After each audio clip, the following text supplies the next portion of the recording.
Olá, Dorameiros! Está no ar o Dorama Cast, seu podcast sobre séries asiáticas. Eu sou Laís Jimenez. Eu sou a Mandy. Oi, eu sou o Johnny. Nosso papel como produtores de conteúdo não é só falar de entretenimento fugaz. Também é preciso tocar na ferida e exaltar aquele tipo de entretenimento que aborda temas importantes e que contribuem para a sociedade. É por isso que neste episódio vamos refletir sobre o drama One Liter of Tears.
One Liter of Tears também é conhecido como Ichihitoru no Namida. A Diary with Tears and A Diary of Tears. A história do drama foi baseada na vida de Ai Akito, que escreveu um livro que são relatos pessoais da sua adolescência, quando ela teve uma doença degenerativa no cérebro, conhecido como ataxia espinocerebelar, ou degeneração espinocerebelar, tipo 3. Ela teve sua vida de 19 de julho de 1962 e veio a falecer em 23 de maio de 1978. Nós estamos gravando esse podcast em maio e faz exatamente 30 anos do seu falecimento. Uau, é verdade? Nem tinha me dado conta disso. Não é, gente? Aí fiquei com vontade de chorar de novo. Também. O livro, lançado em 88, contém relatos do diário pessoal dela. Ela escrevia sobre a luta diária durante o tratamento para retardar a doença, como fisioterapia e esforço mesmo, né? O livro vendeu mais de 1,8 milhões de exemplares e se tornou um dos livros mais lidos do Japão. Aqui no Brasil foi lançado pela New Pop Editora com o nome de Um Litro de Lágrimas. Também uma versão em mangá foi trazida pra gente aqui no Brasil pela editora New Pop. A adaptação do livro de Ai Akito chegou nas telas 17 anos após o lançamento do livro. O drama, a série asiática, possui 11 episódios, aproximadamente 50 minutos, além de um especial de quase 3 horas de duração. Foi ao ar 11 de outubro de 2005 a 20 de dezembro do mesmo ano. O J-Drama foi escrito por Mitsuri Higashira, que também escreveu Blanket Cats, Sanbiki no Osan, Woman in Distress e Enka Gold Rush. E contou com a colaboração de Rie Ikota, de Daisy Luck e Amateur, e Satomi Oshima, de You've Got Someone to Come Home To, A Family Factor e Yasan. E esses 3 escritores possuem trabalhos praticamente anuais. Eles estão sempre lançando dramas todo ano. E já trabalharam com filmes também. Os diretores de One Liter of Tears são Shosuke Murakami, que mais recente fez Shinyanin, além de Criminal Syndrome, da primeira e segunda temporada, e Zanka Beautiful Snares. E o outro diretor é Takao Kinoshita, que recentemente também trabalhou em Days Look, MPD, Animal Unity, Juken no Cinderella, e Mama to Papa e Kiro Ryu. E o drama foi transmitido no Japão pela emissora Fuji Television. Nesse drama, a gente conta com a atuação da Erika Sawajiri, que também trabalhou recentemente com Impossibility Defense, My Son, Your Story, First Class 1-2.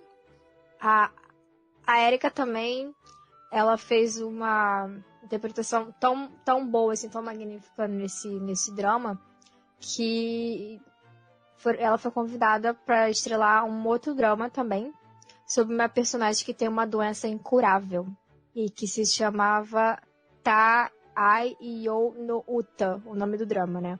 Na tradução seria Uma Canção ao Sol. E por causa disso, por ter feito 2 papéis seguintes com personagens, assim, à beira da morte, né? E ter interpretado também esses personagens, ela ficou conhecida pelos fãs como atriz que interpreta bem doentes. E também, por causa dessa série, o Taiyo no Uta, ela lançou um single com o mesmo nome e que ficou no top 10 de músicas do Japão em 2006.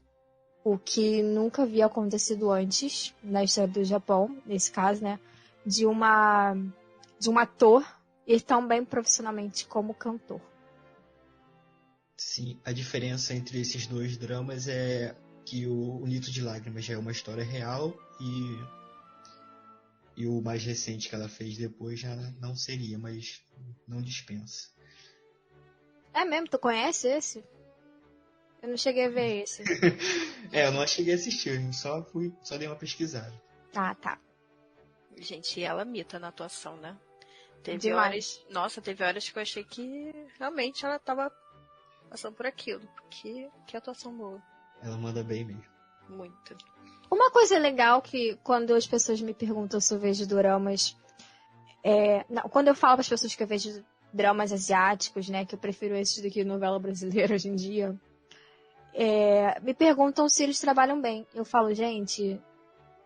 claro que a referência é maior a Coreia, mas eu costumo falar que Coreia é uma máquina de fazer artistas completos, assim, cantores, atores, mas que o Japão, eles trabalham com uma profundidade incrível. E você consegue se emocionar muito melhor e refletir sobre as coisas do que você consumir no entretenimento ocidental. Com certeza. Até porque, por exemplo, vem uma história dessa que retrata algo que aconteceu, mas retrata tão bem que você se sente tão envolvido e é tão difícil alguém conseguir, né, aqui no Ocidente, conseguir fazer isso. Mesmo não lembro de ter visto algo parecido. Nesse drama também contamos com a atuação do Ryo Nishikido, que ele fez recentemente, esse ano inclusive, Segudon, fez My Elusive Husband, Toto Television, Samurai Sensei. Ele também trabalhou no drama Teru Teru Kazoku, Attention Please e Last Friend, onde ele fez um papel de um personagem polêmico que batia na namorada. E esse papel alavancou de vez a carreira dele como ator.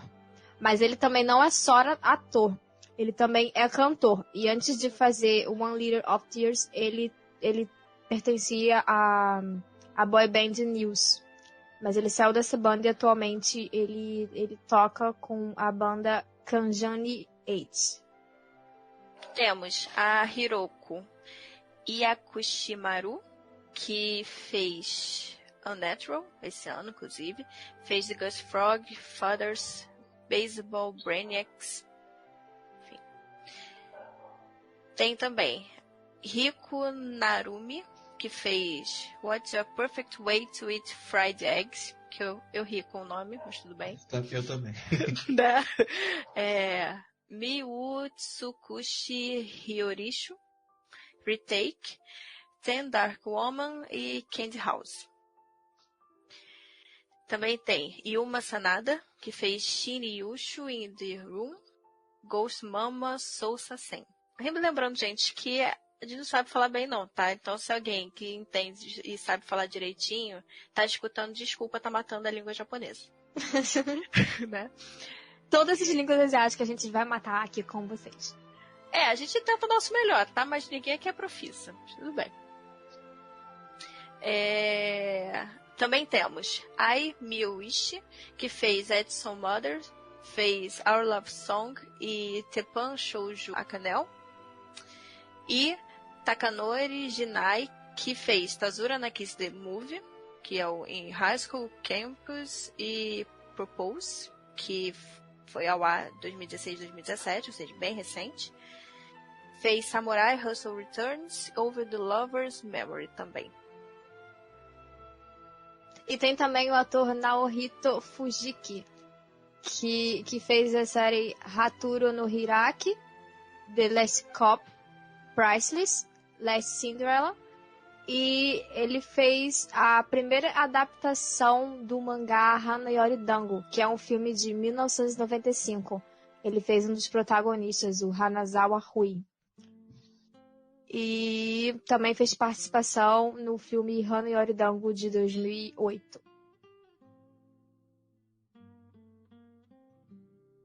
Mas como é que é a história desse drama, hein? Aya é uma menina de 15 anos, filha de uma família simples.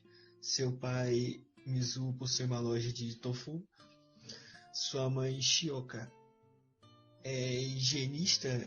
E Aya possui 3 irmãos mais novos, Ako, Hiroki e Rika. Entretanto, a vida de Aya vai aos poucos mudando ao perceber que tem levado tomos frequentes e anda de um modo estranho. E após algumas quedas, sua mãe a leva ao médico para ser examinada.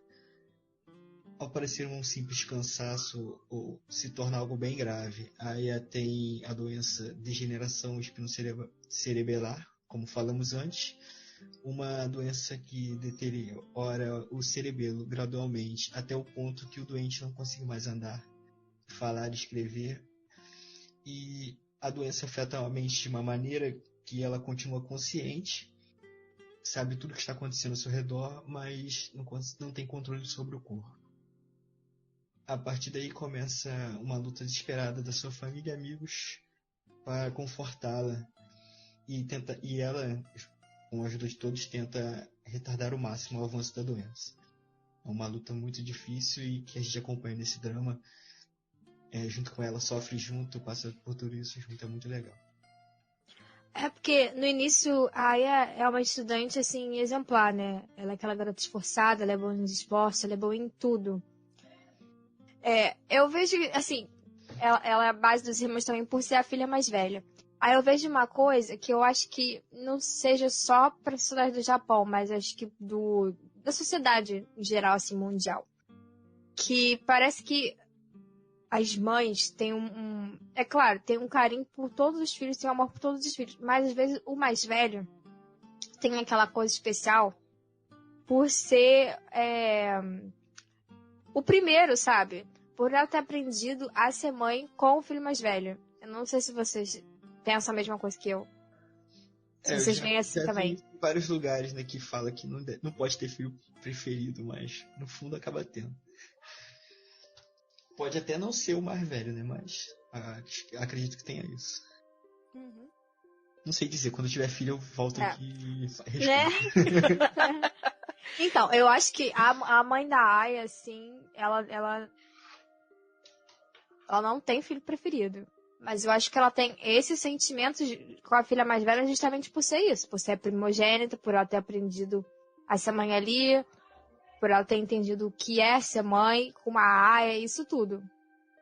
Por isso que eu acho que o papel da Aya como filha mais velha nessa história também tem esse peso ali.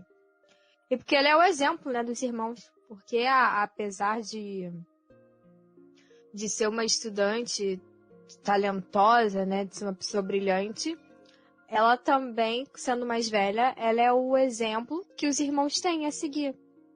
Porque, cara, ter 4 filhos não é fácil. Você tem que ter alguém como modelo.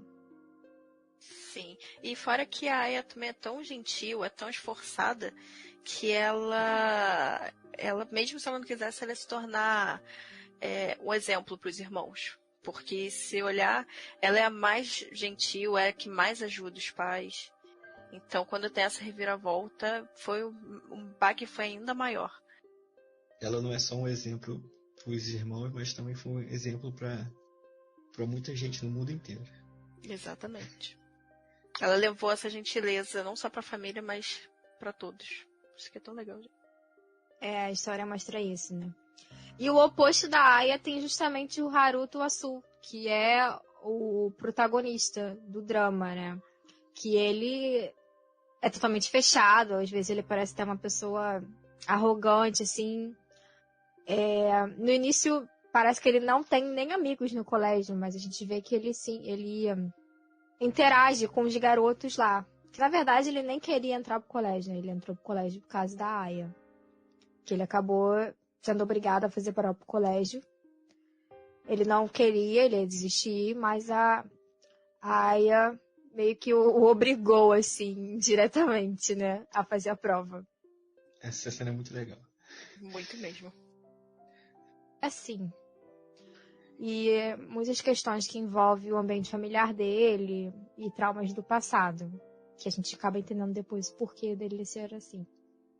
Ele não foi uma pessoa que conviveu com a Aya de verdade, né? Com a Aya Kito. Mas foi bem retratado na série. O papel dele é importante. Ah, sim. Esse personagem, ele foi um personagem criado para o drama. Porque na vida real, ele não existiu. A Aya não tinha esse par romântico. Eles quiseram botar uma coisa mais romantizada no drama.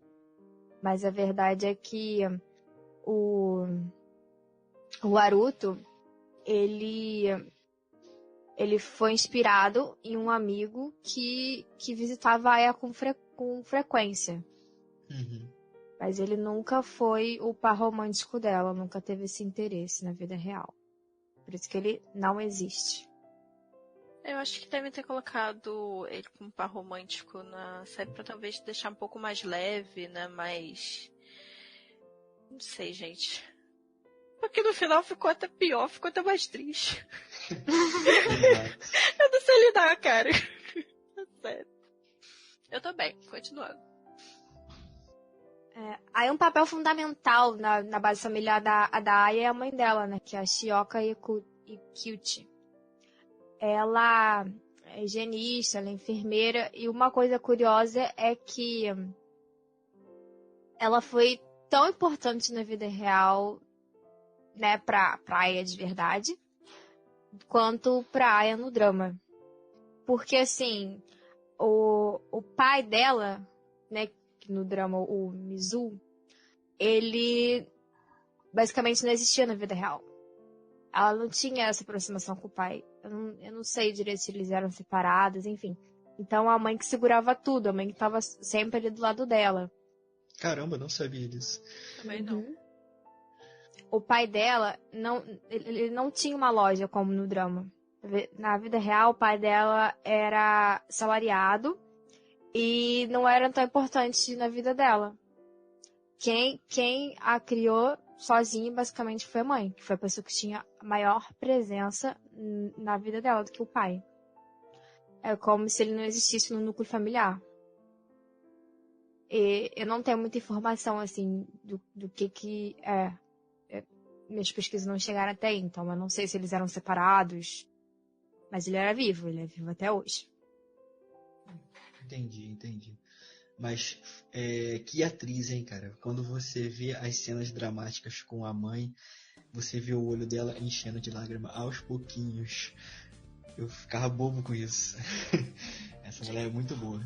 É uma atuação perfeita, porque você consegue sentir essa emoção da mãe se preocupando com a filha, e não querendo não fazendo a filha desistir em nenhum momento. É sensacional, gente, essa atuação dela. A família é base, né, também, muitas vezes. Pra tudo na vida. Sim, e explorou bastante esse lance de família nesse drama. Uhum. Tanto que por isso que eu fiquei meio chocada em saber que o pai dela na vida real. É, porque... Vamos falar logo dele, o Bom. pai dela, né? O Mizu. Ele, no drama, ele é uma pessoa tão alegre, né? Mas se você parar pra analisar realmente, ele não faz tanta diferença no drama, assim. Porque é mais personagem inventado, como o Haruto. Porque se você tirar todas as partes do pai no drama, ele não toma decisão nenhuma importante pra vida dela. Quem toma decisões são a mãe dela. Ele só tá ali pra zoar com os filhos e... É o dá alívio. mais drama... um pouco do alívio cômico, né? Sexo posta alívio cômico num drama desse. Mas ele é um bom ator também, foi muito bem escolhido. Ai, gente, tem a personagem. A Aya é muito legal, ela é muito carismática. Mas a personagem que eu mais gostei, assim, depois da Aya foi a Ako, que é a irmã dela. Gente, que garota sensacional. Ela tem uma personalidade muito forte, sabe?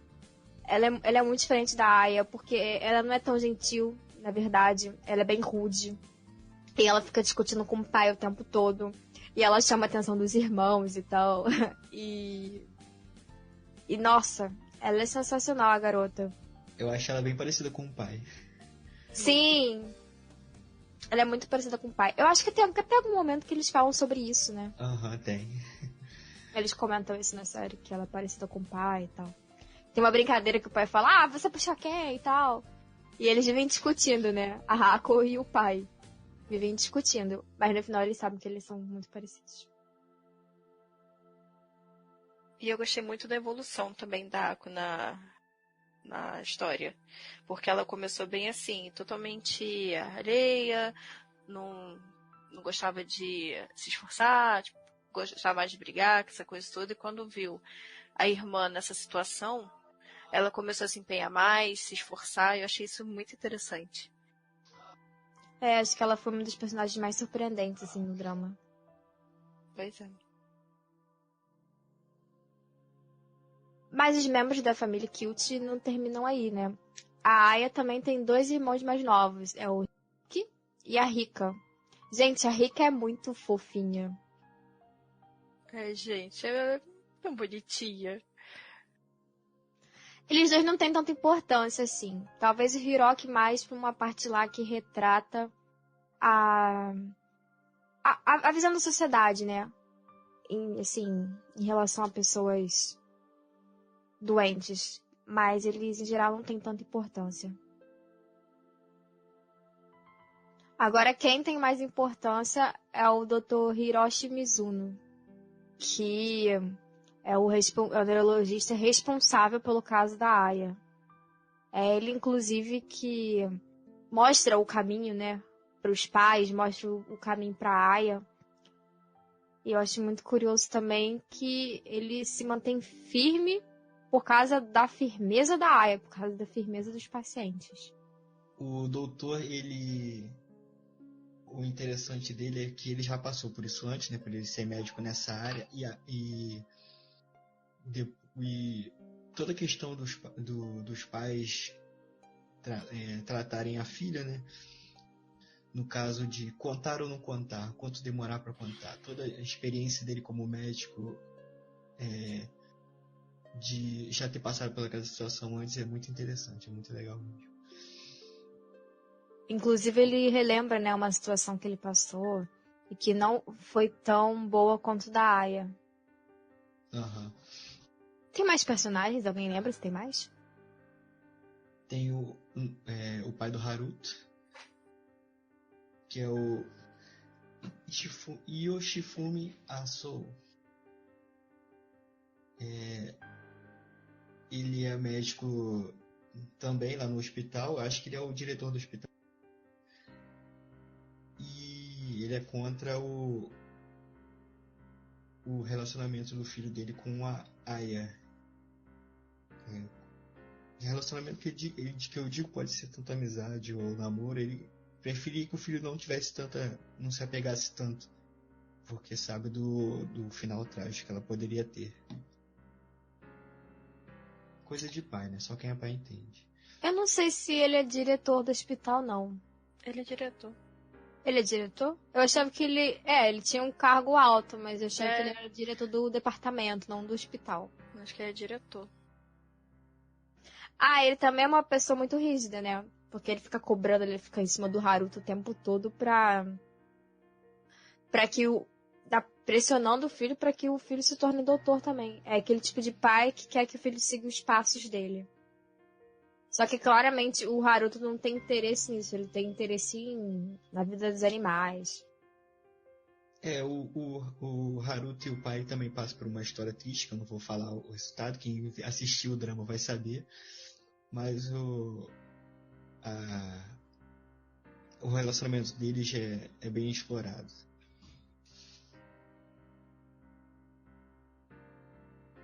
Tem as amigas da Aya, né? A Mari.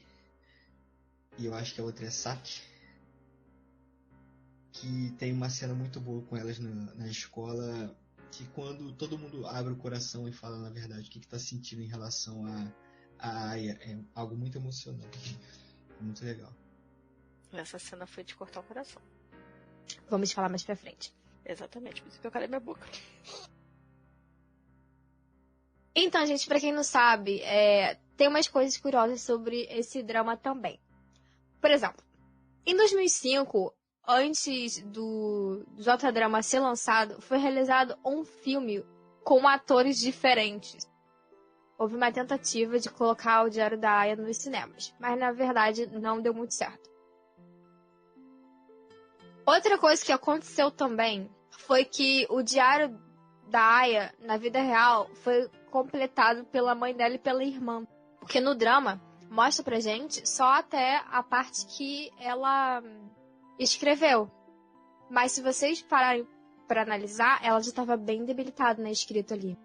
E claro, como é que ela escreveu sobre os últimos dias dela se ela não tivesse ajuda? Então, foi a mãe e a irmã que estavam sempre presentes, né? Com aquela plaquinha anotando o hiragana que ela contava. Exatamente. E foi ela escreveu as últimas palavras. Isso. O diário teve publicação enquanto ela estava viva, mas o livro mesmo é aquele compilado que a mãe escolheu a dedo quais as frases botar, o que escrever. Aí o livro só saiu mesmo depois da morte dela. E tem algumas diferenças entre o diário e o drama. Então, no drama, a Aya fica sabendo que ela tá doente quando ela já tá no ensino médio. Mas no diário, ela fica sabendo antes de entrar no ensino médio. De entrar na escola. E, por exemplo, tem uma coisa que é falada no diário e que no drama não fala, é que a Aya sofreu maus tratos por parte de uma enfermeira que alimentava ela. Porque ela demorava muito pra comer, quando ela tava já bem debilitada.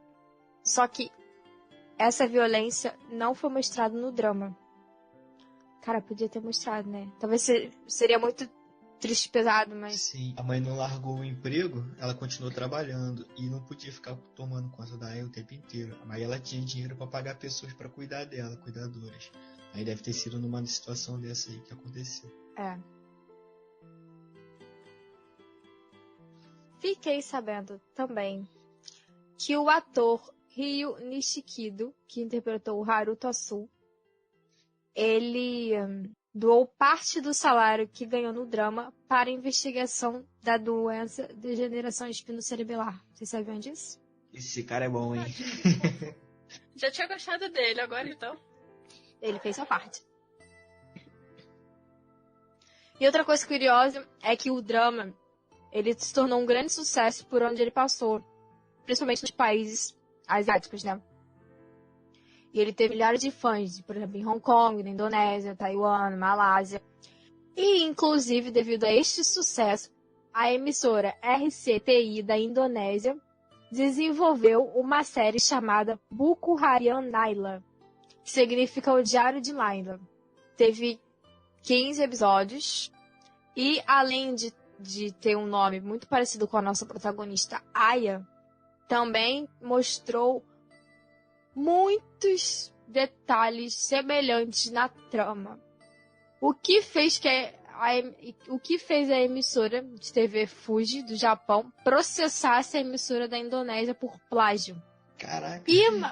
E mais tarde, esse escândalo não parou por aí, porque a própria atriz protagonista do drama da Indonésia admitiu o plágio. Pois é, e foram até os fãs que estavam até denunciando isso pro Fuji. Você vê o peso da parada. Que babado, né? A gente falou de uma coisa que é maravilhosa também nesse drama, que é a trilha sonora, gente. A OST. 23 músicas, né? Muitas delas também instrumentais, mas teve umas que não saíam da nossa cabeça, que a gente arrepia até agora de ver, a gente chora. Pra mim, a que eu mais gostei, assim, no drama eles chamam de 9 de março, né? Mas na versão em japonês, acho que é Sangatsu Konoka. Ai, gente. Que trilha sonora. Esse encerramento com a música Only Human do Kei é muito pesado. Porque além da música de encerramento ser bonito, tem uma letra muito bonita, você vê as imagens da Aya na fisioterapia, na escola, com os amigos. A verdadeira Aya, né? É muito bonito e emocionante. É verdade. E você sabe que esse cantor, né, do Only Woman, o Kei, ele é coreano? Caramba. Sabia não. Eu vi um drama uma vez que tinha um cantor chamado Kei. Eu reassociei na hora, então. A inspiração. Então. Ele, na verdade, ele não é japonês. Eles botaram, acho que ele na trilha sonora desse drama pela voz dele, pelo timbre. Ele tem um timbre bem agudo. Difícil homens alcançar o timbre dele nas notas altas. Foi muito legal. E você, Mandy, tem alguma música que você sofreu? Todas. Foi... todas. Não. Então, a Only Human do Kei foi que me fez sofrer, mas a Konayuki, o Hemyoremen, sei lá, que é a música tema da Ayako Haruto também, dava umas pesadas. Ai, gente, aquele que é...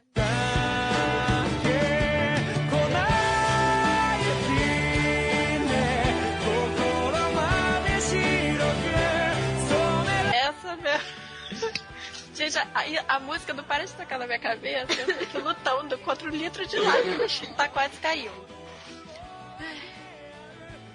Então antes que a gente se afogue aqui, antes da gente começar em si a falar todas as temáticas aqui sobre o drama, na parte com spoiler e sem spoiler, eu quero falar um pouco sobre uma pesquisa que eu fiz sobre a degeneração espinocerebelar.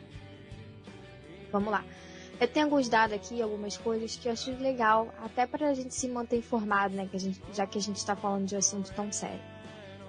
Então, a degeneração espinocerebelar, ou ataxia espinocerebelar, ela é uma doença progressiva, rara, incurável e que leva a óbito.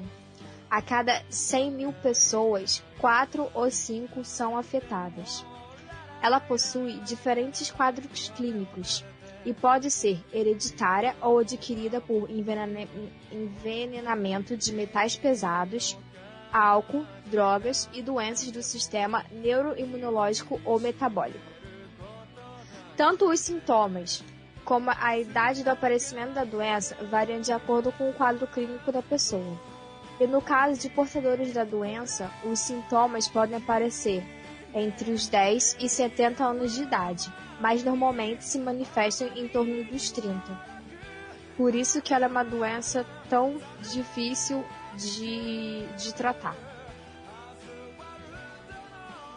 E ela também se atém à medula espinhal, ao tronco encefálico e ao cerebelo. ocorrendo a degeneração gradual dos neurônios. Os sintomas da doença pioram com o passar dos anos e o portador apresenta sintomas de falta de coordenação motora, falta de controle sobre os músculos, dificuldade de falar, engolir, mover os olhos, espasmos nas pernas, entre outros. A degeneração espinocerebelar não atinge os neurônios responsáveis pela cognição, ou seja, o paciente continua lúcido, ele consegue pensar e ele sofre dos sintomas da doença. Por isso, a maioria dos pacientes que têm essa doença também podem desenvolver depressão, isolamento social e outros transtornos psicológicos decorrentes.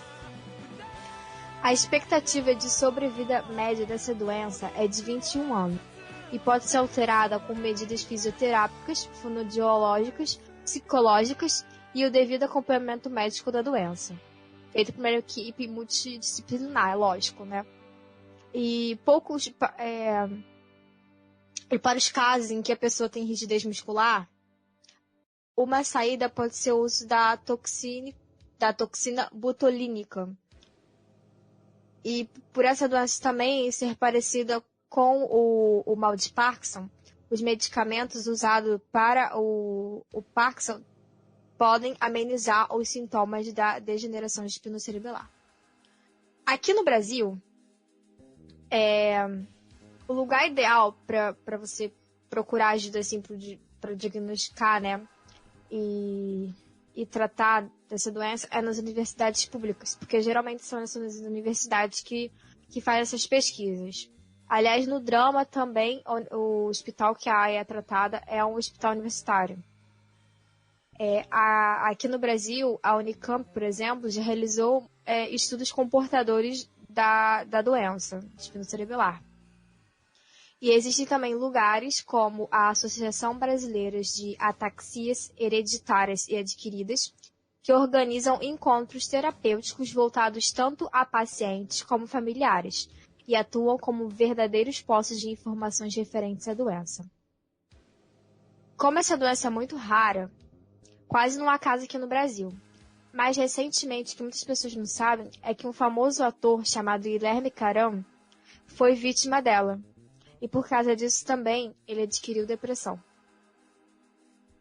Sim, ele faleceu ano passado. E aqui no Brasil essa doença é chamada de Machado Joseph. Porque algumas pessoas acham que ela tem origem portuguesa. Sabia disso? Não sabia. Não. Tem essa coisa aí porque era uma família portuguesa que foi uma das primeiras aparições, algo assim, da doença. E o sobrenome dela era Machado. Porque ela pode ser uma doença hereditária, né? Então todo mundo na família tinha. Tem alguns lugares que é até recomendado as pessoas dessa família não terem filhos, porque dependendo do gene e tal, uma coisa mais biológica, você pode ter 50% de chance do filho ter essa doença. Sim, os irmãos do Guilherme, do ator brasileiro, morreram da mesma doença e a mãe também faleceu. É uma doença hereditária. No caso da família dele. Mas nem todos podem ter essa doença por hereditariedade.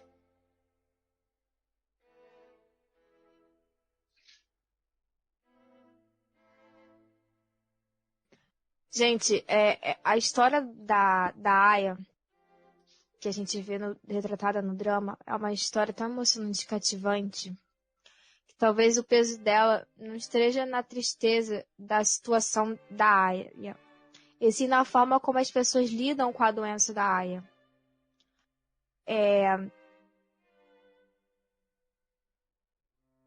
E essa história nos faz refletir sobre a maneira que nós mesmos lidamos com pessoas deficientes.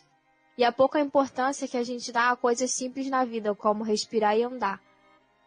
Porque a gente fica tão... Eu falei isso outro dia, cara. A gente fica tão voltado pro... eu tenho que trabalhar, eu tenho que cumprir hora, eu tenho que fazer isso. Com aquela coisa que a nossa estrutura capitalista, sociedade determina, que a gente esquece, por exemplo, de olhar para o céu, esquece que tem muitas coisas funcionando dentro do nosso corpo e que a gente só lembra às vezes quando pega um simples resfriado, porque é ruim ficar de cama, né? Mas aí você vê um drama desse, cara, você começa a refletir sobre como é que um paciente, assim, deve estar se sentindo. Ou então, cara, como eu sou feliz por ser saudável, sabe? Umas coisas assim. Acho que não tem nem uma maneira da gente entender a gravidade de pessoas que têm doença incurável, né? Acho que talvez a única coisa que a gente pode chegar próximo de uma doença como a degeneração espinocerebellar que a gente tem hoje, atualmente na sociedade, seria o câncer, né? Porque o câncer é um mal do século que cada vez mais vai derrubando pessoas ao nosso redor. É claro, as pessoas não param de se movimentar, mas o físico de quem tem câncer fica assim abalado, né? Em termos de saúde, eu acho que é uma coisa bem próxima, porque a pessoa fica muito debilitada. Isso, fica muito debilitada, é uma doença que afeta até todo mundo que está próximo também. Esse drama, essa história real faz a gente refletir muito e dá pra gente levar para várias áreas da vida da gente. E pode ser deficiente físico ou uma doença terminal. Faz a gente refletir muito. Sim, é algo que, infelizmente, muitas pessoas não estão preparadas para passar por isso e para vivenciar isso com alguém. E eu achei legal nesse drama justamente demonstrando essa diferença de que tem pessoas que você acha que vai estar lá sempre contigo e no momento que você mais precisa não vai estar. Às vezes é aquela pessoa que você não dá nada e é a pessoa que vai estar contigo até o fim. E ele te faz justamente pensar muito sobre essas pequenas coisas. E aquele momento que você para e pensa, nossa, às vezes o meu problema parece tão grande, mais perto de outra pessoa, tipo, ele é tão pequeno que dá pra você viver, você tentar resolver, que tem, às vezes o seu problema, gente, não é nada perto de uma doença incurável, porque a pessoa tá literalmente contando os dias, que não sabe quando vai falecer. Isso é muito triste. A gente ainda tá abalada com o drama. Tanto que no drama ela mesma diz, né, que ela vive um dia após o outro. E ela vai colocando isso tudo no seu diário, né? Bem, você tá chorando até agora. Vocês estão vendo ela afungar? Gente, foi tenso pra mim, foi tenso. Não vou mentir não, também não, tá? Continuando. Eu também, hoje, um pouco mais cedo, botei as músicas pra tocar, né? Aí o olho já encheu de lágrimas. Nossa, fala não. Tem uma frase que eu até postei. Nossa, gente, pesado, pesadíssimo. Se você manteiga derretida que nem eu, você tá ferrado, só dizendo. Cara, eu posso dizer que eu tenho uma visão assim. Um pouco parecida com a da Aya numa situação dela. Assim, não que eu conheça alguém com degeneração espinocerebelar. Mas eu posso dizer que eu já tive 2 tios que morreram de câncer. E eu tenho uma amiga agora que ela anda muito mal, assim, sabe? Porque chega uma hora que, gente, não adianta você esconder da pessoa. A pessoa tá sentindo ali, ela sabe como é que tá o próprio corpo. Ela consegue saber o quão debilitada ela tá. Então, quando eu vou visitar, por exemplo, essa amiga, eu vejo todo quanto é tipo de gente. Eu tenho uns amigos próximos também que quando vão visitar, eles ficam cheios de lágrimas. Eu vejo gente que não sabe como fazer próximo da pessoa. Eu já chego lá e tento tratar ela normalmente. Tipo, aí, vamos pra balada, não sei o que e tal. Fazer umas brincadeiras, porque tem que ser assim.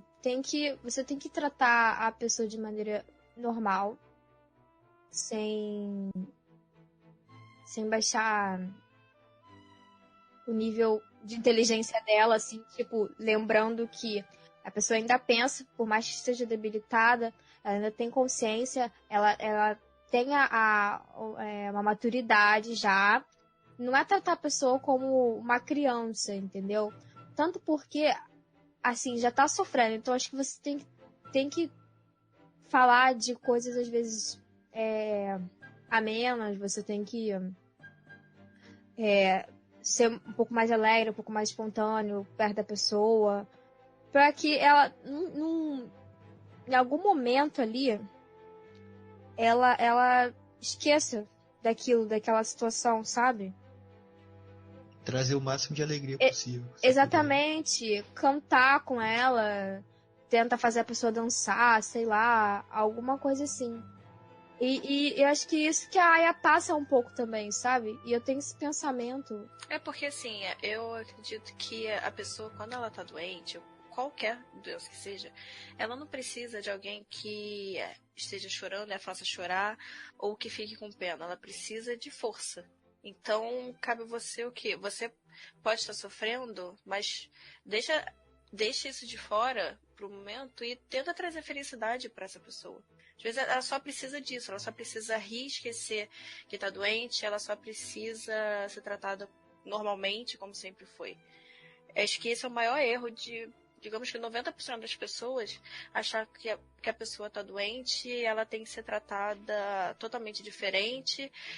E, gente, não é assim. Ela só precisa de carinho, de amor e ser colocada lá em cima, sabe? E nesse drama a gente vê bastante isso.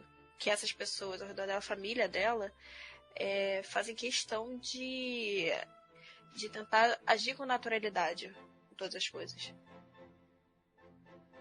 心ない視線に傷つくこともあるけれど、同じくらいに優しい視線があることも分かった。Perfeito.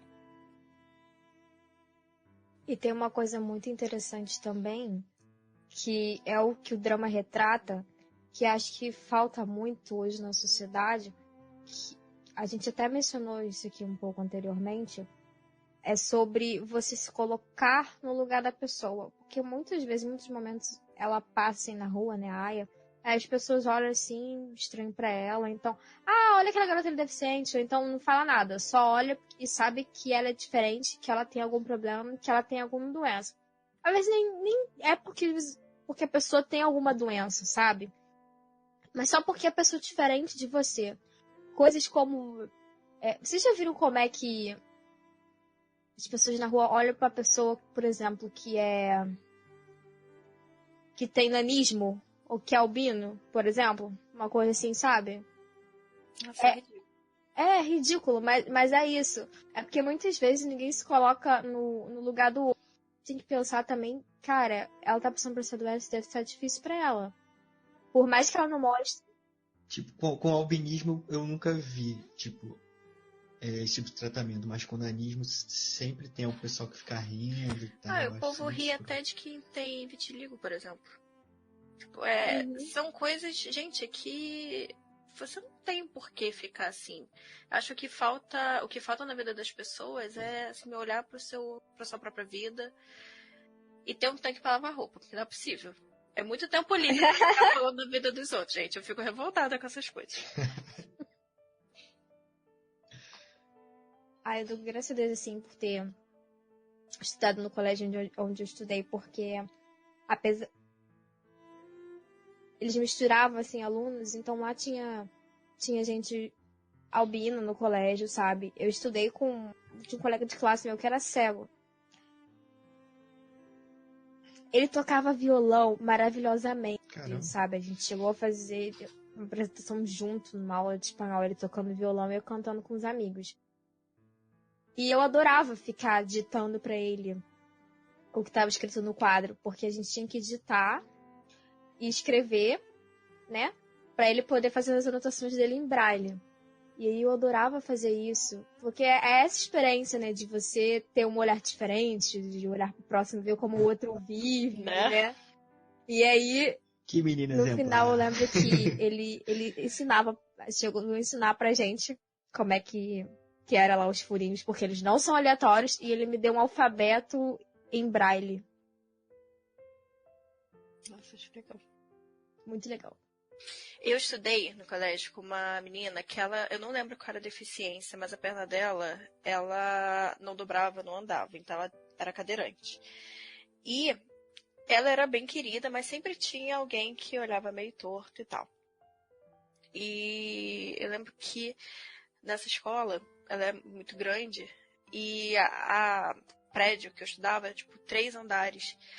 E, tipo, acho que na 6ª série, eu estudei lá no 3º andar, e ela não estava ainda, acho que a partir da 7ª série, eu comecei a estudar com ela, era a mesma turma, então a gente ficava no térreo. Aí ela ficava assim, meio coisa, porque tinha que carregar todo mundo pra ficar no térreo. Eu virei pra ela e agradeci.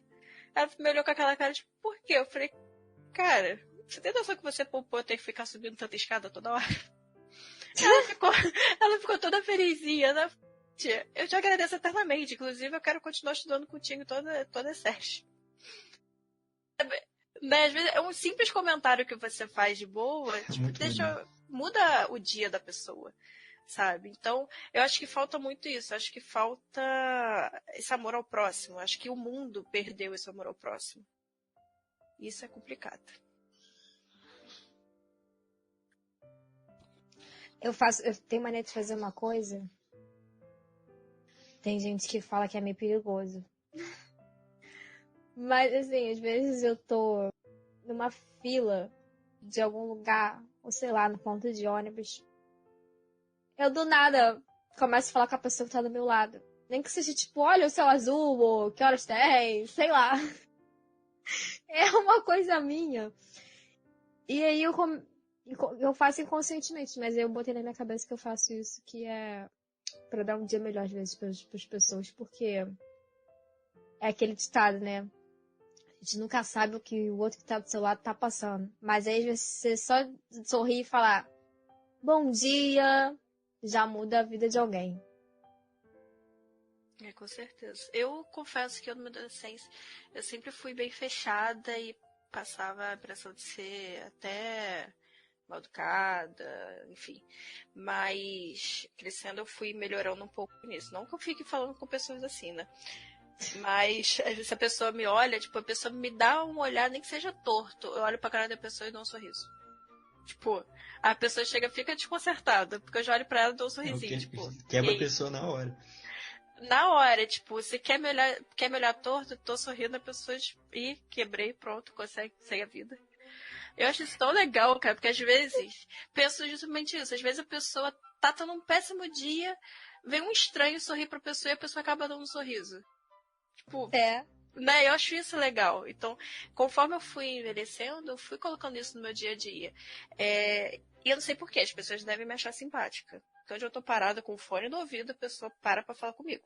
Isso acontece comigo também. Né? Aí ela vai eu tirar o fone, oi, pois não? Sabe? Velhinhos sempre param pra conversar comigo, gente. Aí eu na minha adolescência, ficaria, puta, mas não. Eu agora burra velha, falei, não, que legal. E aí, beleza? Ai, gente. Cara, eu tive na última Comic Con em São Paulo. E aí eu conheci gente assim, sabe? Porque eu virei pro lado e conversei com a pessoa. Por causa disso. Aliás, teve um cara que tava vestido de Jon Snow. Ele tava sozinho na feira. E não sei porquê, eu não me lembro como é que a gente conheceu esse cara. Eu acho que ele tava na fila, não sei. Porque eu também tava com outro garoto que eu conheci na caravana. Que a gente ficou super amigo, assim. Só de conversar no ônibus uma vez. E aí, eu encontrei o garoto na fila lá, vestido de Jon Snow. A gente tirou foto lá na feira. E daqui a pouco a gente tava conversando sobre alienígenas com mais 3 pessoas que estavam na nossa frente na fila, sabe? Isso porque a gente virou pra comentar um assunto, sei lá, do tipo... Ai, quanto tempo a gente tá aqui? Do nada. E aí o assunto foi levando. A gente tava falando sobre alienígenas e conspiração de governo. Enfim, um monte de coisa. Ai, Que legal. loucura, né? Né? Inclusive, uma amigaça minha, eu conheci acho que uns 5 anos atrás, na fila de autógrafo de um livro. De uma escritora, eu tava sozinha, ela também, eu virei pra trás, e aí? A gente começou a conversar, fiquei conversando, e virou, tipo, uma das minhas melhores amigas, até hoje. Inclusive, hoje, está comemorando 1 ano de Dora Meira, porque eu consegui arrastar ela pra essa vida. Uhul! Ah! Eu já consegui uma fã no Facebook, porque eu fui perguntar pra pessoa qual era o modelo do Kindle dela. Ai, gente, muito bom.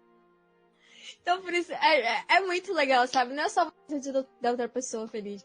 É você ter umas situações bem legais do cotidiano. Fugir daquela coisa de sempre. Moral da história, dê atenção para as pessoas, você pode estar fazendo bem. Exatamente. Então, gente, se você curtiu o que a gente falou até aqui, levam pra casa essas reflexões, essas histórias que a gente contou, e tente mudar o dia de alguém. Porque agora a gente vai falar sobre spoilers. Então, se você não quiser tornar sua experiência e seu dia ruim, é hora de se despedir. Obrigada a quem ficou e ouviu a gente. E até a próxima.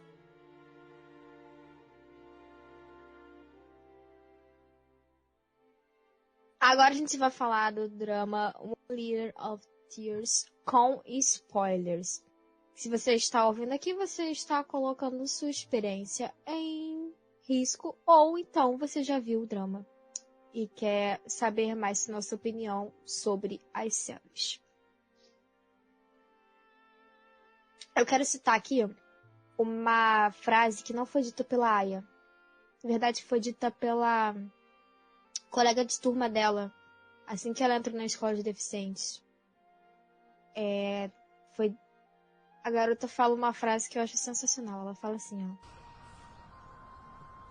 病気になったのは不幸じゃないです。不便なだけ。 Ou seja, você pode viver uma vida normal tendo uma doença. Eu conheço gente em cadeira de roda que, nossa, é dependente de tantas pessoas, sabe? Mas tá no segundo filho. E aí, tá levando uma vida normal. Não é porque você deixa que você precisa se fechar para tudo e achar que é o seu fim. Afinal, como a Aya mesmo disse, Zuto Ikiti, que significa viva sempre. Uhum. E pense mais no presente, não fique vivendo no passado. Ela tenta passar isso pra gente também. Exatamente. As pessoas não deviam viver o passado. É o suficiente fazer o possível presente. É a vida onde você está agora. O que você tem que fazer é o seu melhor. Tem uma coisa que é passada, uma lição que é passada do drama, uma das frases, uma das cenas que tem, que é dar valor ao obrigado e não ficar se desculpando tanto. É algo que eu peguei, puxei assim pra mim. Ela fica o tempo inteiro falando desculpa, Gomenasai. Ah, sim, é muito legal essa parte. Uma das primeiras abordagens que o drama faz, na verdade, é sobre como a notícia da doença, né, afeta a família dela e afeta ela mesma. Primeiro começa com a mãe que tenta esconder dela o que ela tem algum problema. E isso me fez lembrar uma frase. Gente, às vezes eu lembro assim de frases esporadicamente, eu não sei quem falou, eu não sei se tá certo, mas vamos lá. A frase é a seguinte: às vezes, quem mais nos protege é aquele que mais nos faz mal. E é exatamente isso que a mãe faz com a Aya, cara. Ela tenta proteger a filha da doença, assim, entre aspas, né? Ela, de saber sobre isso, justamente por a garota ser muito nova também. Na vida real, a Aya tinha 14 anos quando ela soube que ela tinha essa doença. No drama, ela tem 15. Sabe, ela acabou de entrar no ensino médio ali. E todo mundo que tá na cidade sabe, né? Que a vida realmente começa mais ou menos ali. Você tem um pouco mais de entendimento das coisas a partir daí. E acho que essa frase, assim, define perfeitamente a forma como a mãe da Aya tenta lidar com a situação toda. Que ao mesmo tempo que ela acha que tá protegendo a filha, ela tá fazendo mal em esconder tudo aquilo. Às vezes proteção demais é justamente o erro. Tem uma frase também que ela coloca, porque assim, gente, quem já tá aqui é porque já assistiu, né? Quem viu sabe que ao final de cada episódio passa fotos da verdadeira Aya e frases, né, do diário dela. E teve uma também que é bem no início, que fala: se eu fosse uma flor, minha vida seria um botão. Esse começo da juventude quero guardar sem arrependimentos. E isso, gente, bateu tão forte, porque às vezes você tá tão preocupado em simplesmente vivenciar, às vezes o primeiro amor, às vezes só passar da escola, e você se esquece como a vida é frágil e importante. Você acaba vivendo só um dia após o outro e você se esquece de realmente viver, de vivenciar tudo. E essa luta da Aya de que ela quer continuar viva, quer continuar lutando e vivendo, é muito emocionante.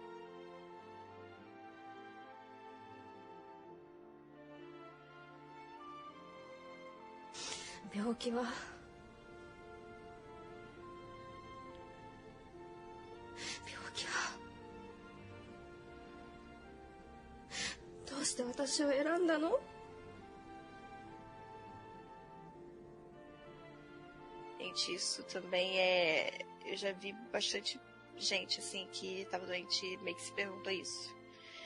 Infelizmente, se a gente está vivo, a gente tem o risco de ficar doente, de ter alguma coisa curável, incurável, né?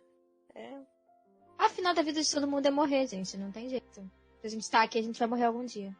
Pois é. A gente só não sabe se vai ser cedo, se vai ser tarde. A doença às vezes só define mais ou menos que você vai fazer isso, vai acontecer isso mais rapidamente, né? Uhum. Ou que você tem um dia marcado. É um pouco do que a Soul fala, né, quando conversa com ela. As pessoas não são preocupadas em não morrer ou saber quando vão morrer, enquanto a Aya quer só continuar viva.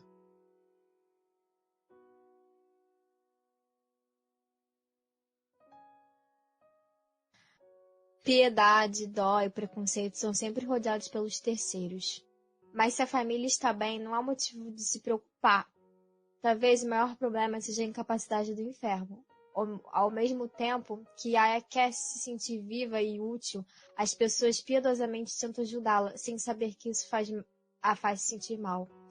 Cara, isso foi uma anotação que eu fiz e que eu tive que ler, porque essa parte, assim, é aquilo que a gente reflete muito daquilo que a gente estava conversando sobre você fazer a pessoa viver com naturalidade, porque tem uns momentos do drama que ninguém deixa, vamos supor, ela subir sozinha no ônibus, ou pegar, sei lá, um pote embaixo do armário, enfim, coisas. E ela nem tá. Coisas simples da vida. E nesse momento ela nem tá tão ruim assim por causa da doença. Ela só tá andando assim, muito debilitadamente. E aí ela tá tentando se. Na verdade, desde o início, né, até o final, ela tenta se sentir útil o tempo todo. O tempo todo. É isso que ela mais quer. Nessa coisa de ajudar alguém. De fazer algo para alguém. Não, acredito que não só as pessoas que estão doentes, mas nós mesmos saudáveis, né? Pensamos assim, às vezes, ser útil em algum momento. Sim, e o que ela mais queria era realmente escolher uma profissão que pudesse ajudar as pessoas. Infelizmente, ela não viveu para realizar esse sonho em questão de trabalho, mas ela acabou ajudando milhões de pessoas com suas palavras, com seu diário, essa luta constante dela. E ela se tornou útil da maneira que ela queria. Exatamente. Eu lembro que no começo o médico falou, né, pra ela escrever, fazer um diário. tá sempre forçando a escrita e a falar, né? E também na escola de deficientes eles mesmo dobravam suas roupas, lavavam as roupas e tudo mais. Sempre estavam fazendo alguma coisa para não ficar parado. É acompanhada da fisioterapia, né? É um jeito de exercitar a mente e o corpo. E de se sentir normal, né? De se enquadrar ali no dia a dia. Coisa que ela não estava conseguindo fazer fora da escola. Sim, e gente, é um ditado certo. Cabeça vazia, oficina do diabo. Tipo, se você tá doente e você só tá ali prostrado, tipo, as pessoas não te deixam viver, não deixam você fazer nada, a sua cabeça começa a voar, a sua mente, você vai se sentindo pior a cada dia. Mas quando você tem com que se ocupar, você segue uma vida normal, mas encaixando as suas limitações, você tem um propósito. E muitas das vezes é esse propósito que falta nas pessoas. Por isso que tem gente que às vezes adoece e acaba indo mais rápido porque se fechou e as pessoas também começaram a tratar de um modo que a pessoa ia fazer o quê? Agora eu quero falar aqui do Haruto porque ele, como a gente citou, ele é um personagem, assim, muito inteligente e discreto, cara. Ele sabia antes das amigas da Aya que a Aya tinha uma condição muito grave, uma doença muito grave. Mas ele preferiu não se meter, assim. Ele não foi aquela pessoa que saiu espalhando nada pro colégio, sabe? Ele foi uma das mais nobres pessoas. Se eu comparar, por exemplo, com um menino que a Aya tava saindo e largou ela. Só porque, de repente, ela começou a andar estranho. Sem saber o que ela tinha, sabe? Sem se preocupar nem nada. Virou as costas. Na verdade, o Haruto Asu, né, também foi a pessoa que mais ajudou a família da Aya, não só a Aya. Porque ele aconselha o irmão dela, ele aconselha a irmã. E, ao mesmo tempo, que ele tem um passado muito trágico, porque, assim, o irmão dele, um ano antes dele conhecer a Aya, o irmão dele morreu.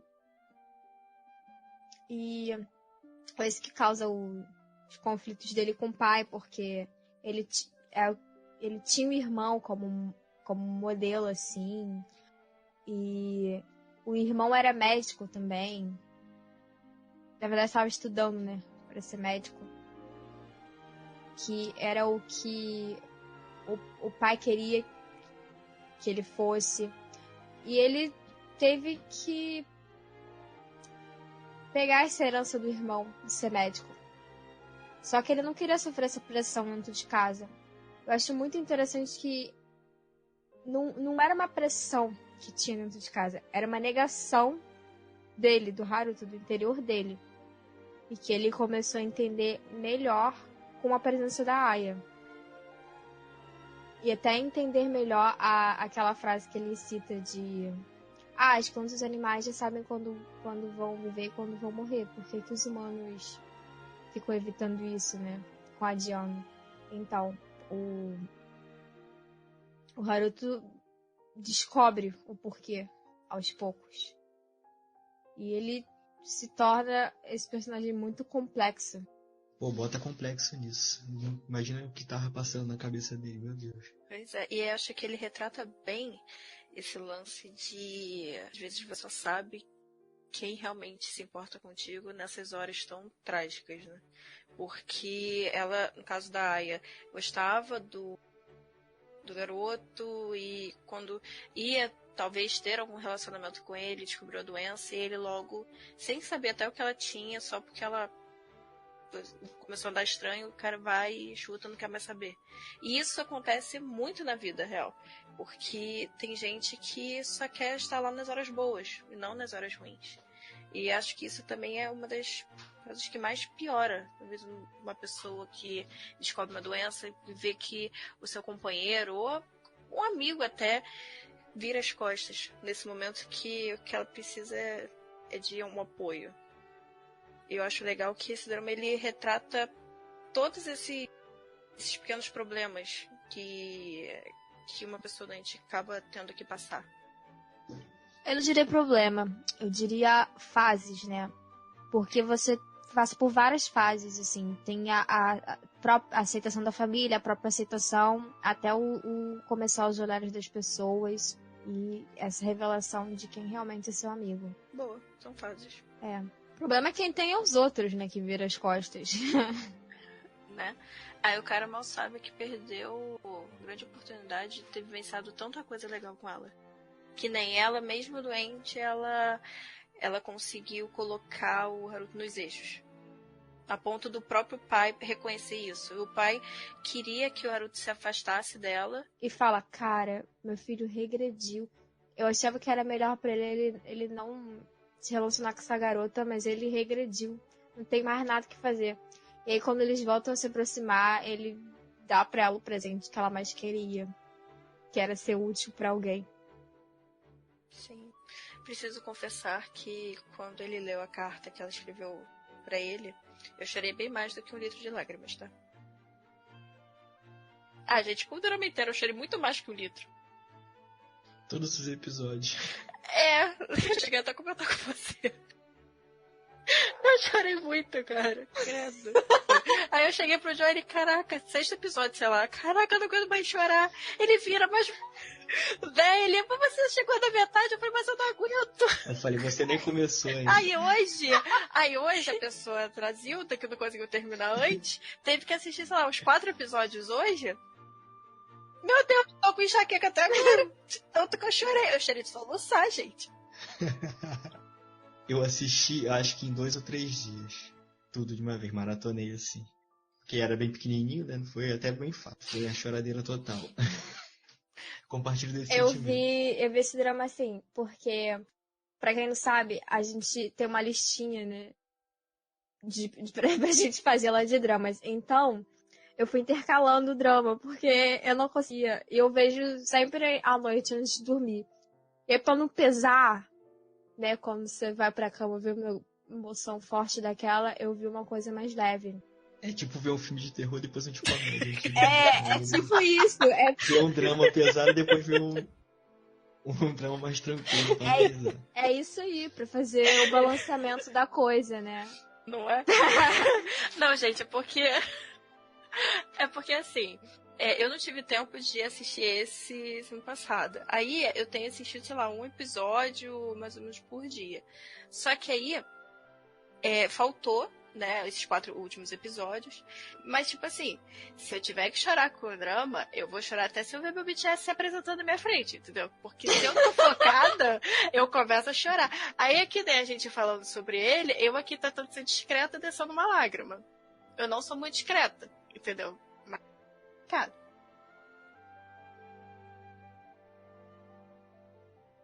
Gente, esse drama tem tantas atuações marcantes, né? Acho que todo mundo vai bem. A gente falou também muitas situações, mas tem alguma cena específica que marcou demais de vocês? Ah, no meu caso foi a carta. A carta que ela escreveu pra ele. E isso me deu uma leve destroçada. Leve nada. Tô mal até agora. E toda a sequência, né? Foi lá pro episódio 8, mais ou menos. Não, da carta não. A do episódio 8 foi da turma falando da Aya. Nas costas. Foi que a turma falando da Aya e o Haruto defendendo. E vai até atrás dela. Ajuda ela a carregar ela pela escada. E eles vão pro local que eles se viram pela primeira vez. Essa cena pra mim foi... Nossa. Essa foi. E, foi muito sinistro. Né? E Foi a mesmo. cena também que me marcou foi quando ela se despediu da turma e tava indo embora. Que a turma correu atrás dela e começou a cantar. Que o Haruto puxou. Gente, eu tremia na base toda vez que aparecia essa música. Nossa, a trilha sonora, gente, pelo amor de Deus. Maravilhosa. Eu estava escutando Né? hoje. Acho que essas, assim, são as que mais me marcaram. Ah, lembrei de uma, gente, que eu fiquei assim com o coração na mão. Acho que é até no último episódio que a Aya vai momentaneamente pra casa e os pais falam assim, olha, talvez essa seja a última vez que a sua irmã vem aqui pra casa. Aí, quando ela chegou em casa, que era bem no dia de Natal, a mãe foi, deu um presente pros outros 3 irmãos e falou: esse presente não é meu, é da Aya. Aí ela leu uma carta dizendo por que cada um merecia os presentes. Meu, isso ali, ó, tô até arrepiada. Essa cena foi maravilhosa, porque, assim, ela lá tá se esforçando tanto, sabe? Ela tá doente e tudo mais, mas ela não deixou. Mesmo ela doente, ela não deixou de olhar pro lado e viu a necessidade dos irmãos. Que tanto se esforçaram também pra ajudar e manter a base. E a Mandy já tá chorando. Também. Eu acabei de lembrar da cena de despedida dela. Ai, Deus, também. Ai, gente, eu sou muito manteiga derretida, me deixa. Eu não lembro qual a cena de despedida. Eu achei que eu ia ficar assim também durante a gravação. Eu acho que eu botei tudo pra fora antes. Porque eu ouvi nas músicas. Nossa, gente, eu botei pra fora e ainda até aqui. Tô mais tranquilo. É a cena de despedida dela com o Haruto, que ela pede pra ele ler o diário. Aí ele vai lendo, vai chorando pra caramba, eu junto, porque eu sou dessas. E que ela fala pra ele, viva, viva sempre. E ao virar a última página do diário, tá escrito obrigado. Aí ela meio que dorme, né? Ele olha pra ela assim, tipo, ela tá dormindo, sorrindo. Aí ele até dá um sorriso, vai embora e depois... Não sei se... Não deu pra entender. Quando eles se reencontram, né? Nossa. Não, mas ela não morre aí, não. Aquilo ali aconteceu quando ela tinha 20 anos e ela morreu com 25. Tipo, aí depois... Eu tô falando assim, da sequência das cenas mesmo, do drama, que acontece isso, eu já tava chorando. Aí passou o tempo, os pais dela junto lá e é quando ela falece mesmo. Ou seja, aí a pessoa no drama, pessoa iluminada no drama, coloca essa sequência, assim, só pra fuder com o meu coração, entendeu? Nossa senhora, chorei de soluçar. Meu, é por isso que esses dramas japoneses, além de bem escrito, eles são bem dirigidos, né? Porque cada cena é maravilhosa, meu Deus do céu. Ele sabe apertar o calo, literalmente. Sabe? Não, e uma coisa que eu comentar muito, esse não é o primeiro J-drama que eu vejo que é assim, mas que é uma coisa, mas é uma sutileza que os japoneses colocam que mesmo assim é uma parada maravilhosa. Se vocês repararam, eles conseguiram mostrar toda a relação, todo o amor da Aya com o Haruto, sem que eles se beijassem durante uma vez? Sim. Sim. Foi um amor puro, na verdade. Aham. Eu acho essa direção impressionante, assim, sabe? Porque que é uma história bem escrita, isso que é uma trama bem dirigida, cara. E você acredita, e você shippa, e eles nunca se tocaram.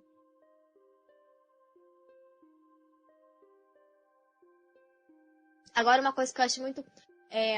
pra quem não sabe, em 5 de abril de 2007, 2 anos após o término do drama, né? A emissora exibiu o especial Special Drama of One Liter of Tears Memory, também conhecido por Hitori no Namida e Tegubi Tutsen Chishyoko, que se passa após a história do drama, né? Que a gente conhece a Aya.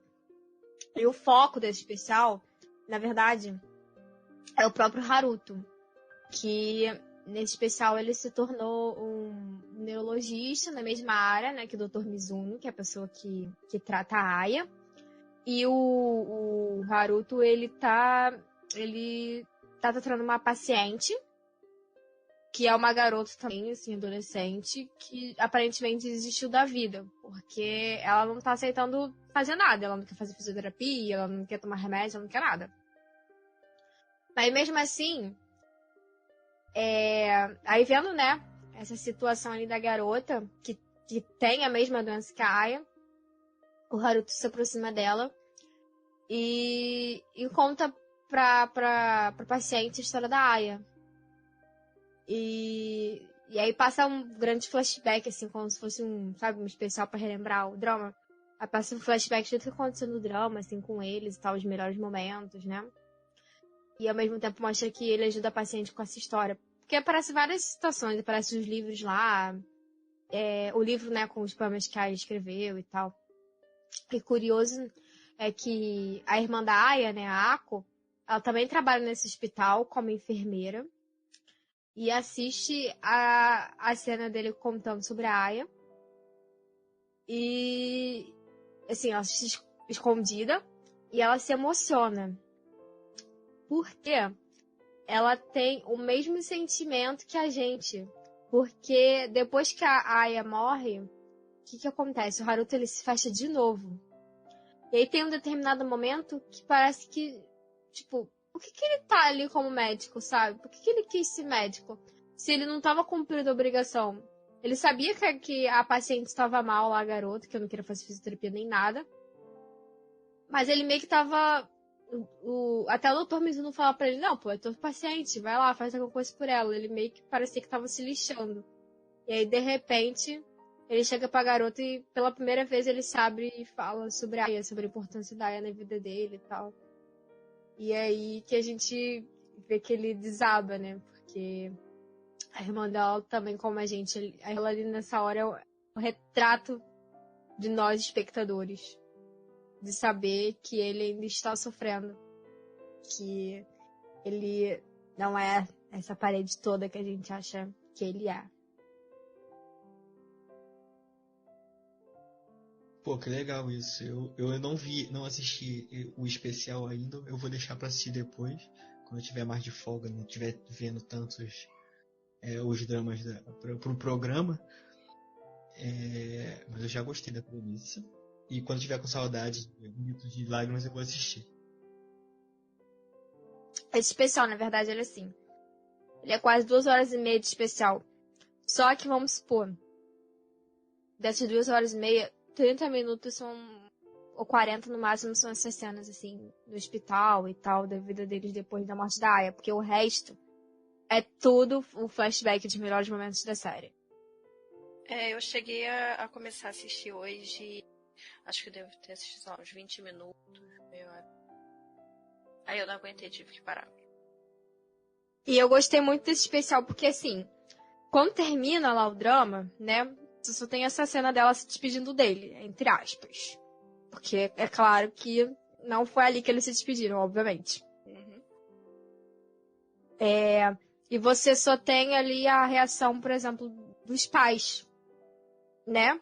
Vendo aquelas pessoas que a Aya mobilizou chegando. Mas você não tem uma cena, por exemplo, do que aconteceu com o Haruto.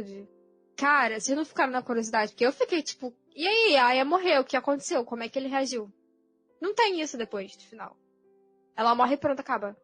Ele ficou devendo isso, é por isso que eles fizeram um especial com ele. Sim, pode ter sido. E foi legal também mostrar como a família dela tava, né? Pois, no caso, a gente consegue ver os pais seguindo com a vida, os irmãos e, no caso, a se tornando enfermeira. Achei legal também que, além de mostrar como ficou o Haruto, mostrou também um pouco a família dela. Sim, e a família dela tem uma coisa muito legal que a família conversa entre si, que fala, poxa, a gente conviveu muito com a Aya e tal, então a gente tem esse sentimento que a gente pode contar um com o outro e pode falar sobre isso. Então a gente consegue superar junto. Mas o Haruto não. Ele não tem ninguém ali, sabe? Porque ele não fala com o pai.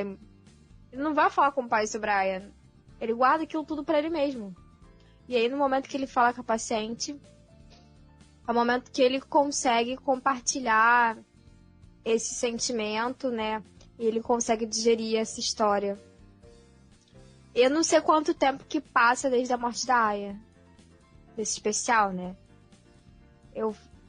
De acordo com uma pesquisa que eu fiz aqui, são 6 meses, mas eu não sei se é tudo isso. Porque não, assim... Porque a irmã dela já é até enfermeira, passou?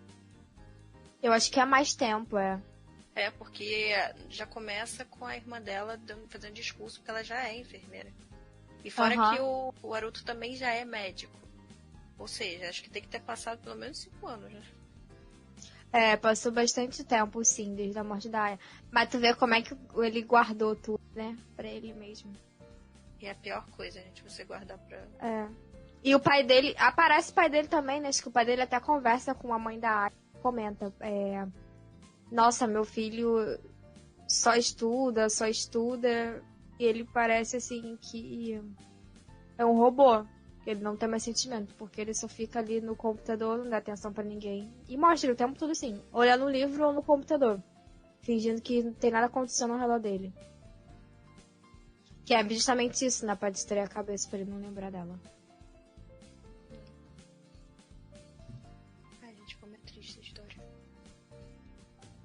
É triste, mas é muito inspiradora, porque a moral aqui da história não é a doença dela, é a maneira como ela viveu, a maneira como ela lidou com tudo, como ela foi positiva sempre nas coisas e como as frases dela, desse positivismo todo, pôde inspirar outras pessoas a superar a mesma doença. Exato. A moral da história é nunca desista. 私の病気は治りません。治療法がないみたいです。いつか歩くことも立つことも話すこともできなくなるとお医者さんに言われました。この1年で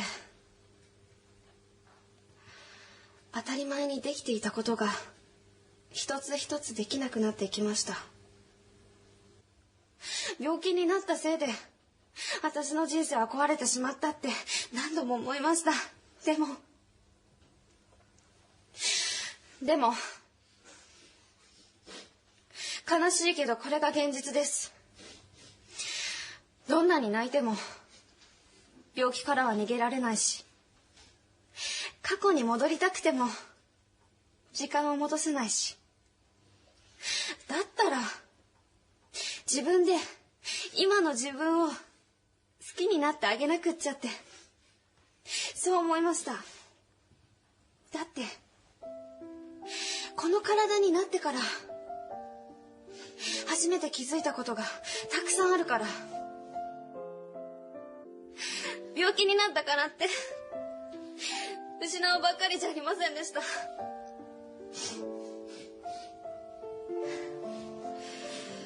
この体の私が私だって、障害っていう重荷を背負っている私が今の私なんだって、光を見つけたいから。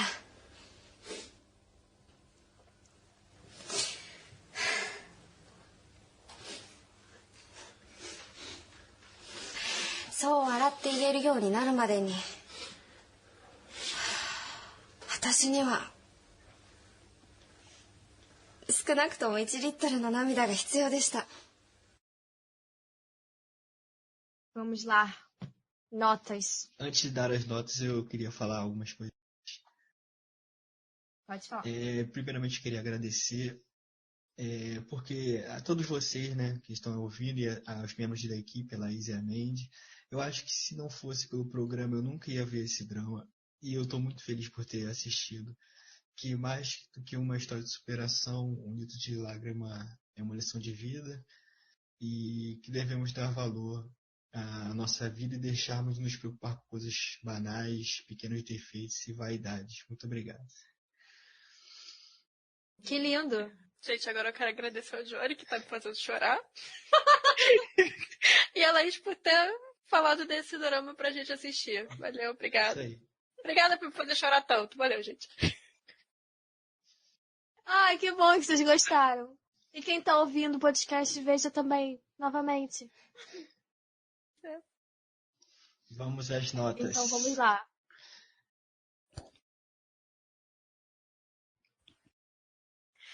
Gente, eu sou muito suspeita pra falar. Eu gostei demais desse drama. Apesar de sofrer, eu acho que assim, pela colocação do tema, por, sabe, uma trama bem escrita e a maneira como consegue tornar uma coisa tão, tão simples assim, sabe?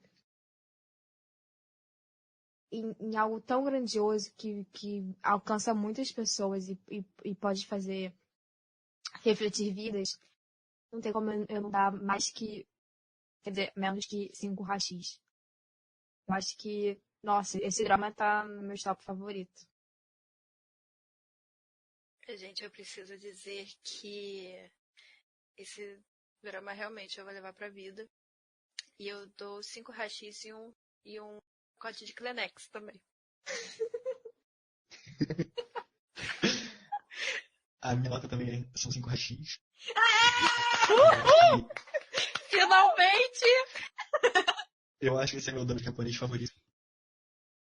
E se bobear, é o meu drama favorito de todos os tempos. Eu sou muito novato ainda pra ter opinião sobre isso, mas é 5 rachis, com certeza. Finalmente!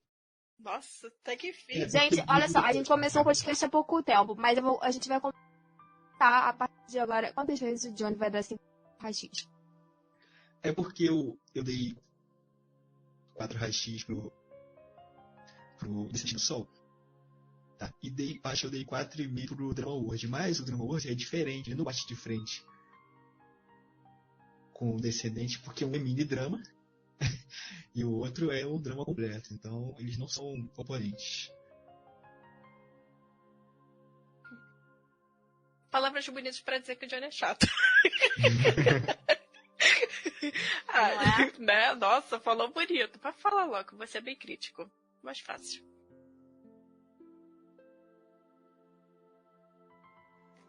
E ouvintes dorameiros de todo o Brasil, se você gostou desse podcast, então acesse nosso site www.doramacast.com. Não esqueçam de seguir nossa página do Facebook, DoramaCast, para novidades, e nos procure nas nossas redes sociais. Os links estarão todos aqui na descrição do podcast. A você que nos acompanhou até aqui, muito obrigado. Valeu, gente. Annyeong. Tchau. 流れる季節の真ん中でふと日の長さを感じますせわしく過ぎる日々の中に私とあなたで夢を描く3月の風に思いを乗せて桜のつぼみは春へと続きます溢れ出す光の粒が少しずつ朝を温めます大きな首をした後に少し照れてるあなたの横で新たな世界の入り口に立ち気づいたことは一人じゃないってこと瞳を閉じればあなたがまぶたの裏にいることでどれほど強くなれたでしょうあなたにとって私もそうでありたい瞳を閉じればあなたがまぶたの裏にいることでどれほど強くなれたでしょうあなたにとって私もそうであり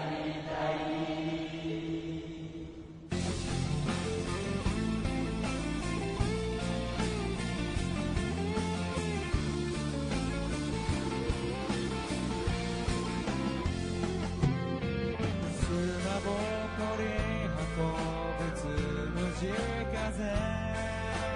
洗濯物に絡まりますが